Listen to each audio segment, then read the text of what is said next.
ஏன் சினிமா துறை ஒரு நிறுவனத்தின் மூலம் கட்டுப்படுத்தப்பட்டிருக்கிறது? ஒரு முதலமைச்சரா வரணும், ஒரு தலித் ஒரு முதலமைச்சரா வரணும்னு சொல்லும் பொழுது அதில் முதல் குரலாக ஒலித்த குரல் திரு விஜய் அவர்களுடைய குரல்.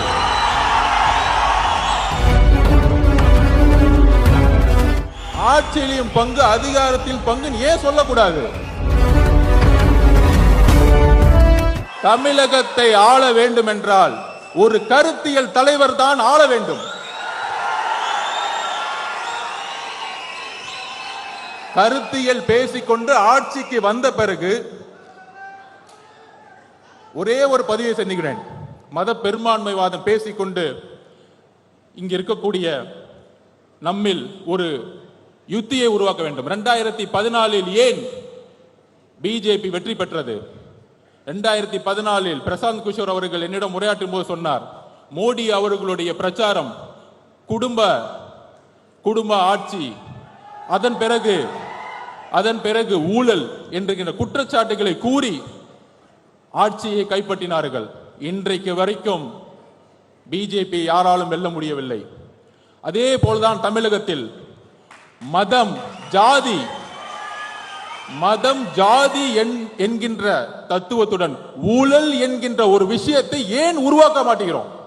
அதுதான் என்னுடைய தாயோடைய இழப்புக்கு, விவசாயியோடைய ஒரு விவசாயி வீட்டில் ஒரு தாய் இழக்கிறாங்க, என் தாய் விவசாயம் இருக்கும்போது இறந்திருக்காங்க, தற்கொலை பண்ணியிருக்கிறாங்க.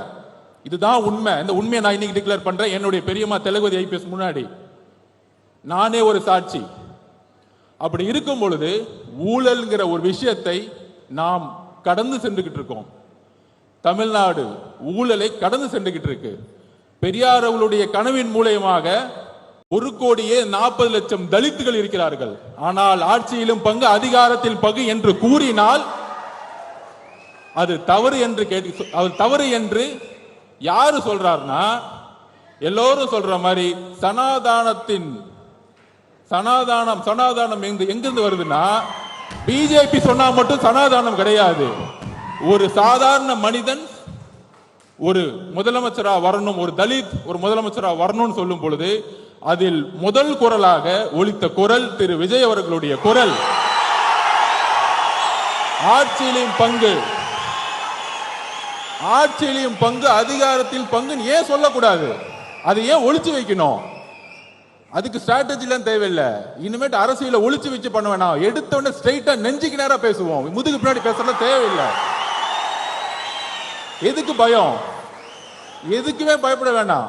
அந்த அளவுக்கு, அதாவது சினிமா துறையில் இன்றைக்கு அவரை சுத்தி 2000 கோடி ரூபாய் ஒரு தொழில் இருக்கு. அதை விடுறதுக்கு ஒரு மனசு வேணும். ஆனால் இங்கே ஒரு சினிமா துறையில் ஒரு தொழில் நிறுவனத்தை நடத்தி ஒட்டுமொத்த சினிமா துறையையும் அரசியல் மூலமாக லாபம் செய்து கொண்டிருக்கிறார்கள். ஆனால் இன்றைக்கு வரைக்கும் அது குரல் இல்லை. இந்த குரல் எங்கிருந்து வர வேண்டும்? ஏன் சினிமா துறை ஒரு நிறுவனத்தின் மூலம் கட்டுப்படுத்தப்பட்டிருக்கிறது? 4000 கோடி ரூபாய் இண்டஸ்ட்ரி ஒரு நிறுவனம் எப்படி கட்டுப்படுத்தப்பட்டிருக்கிறது? ஒவ்வொரு வாரமும் வரக்கூடிய சினிமா ஒரே நிறுவனத்தால் மட்டும் எப்படி கட்டுப்படுத்தப்பட்டிருக்கிறது?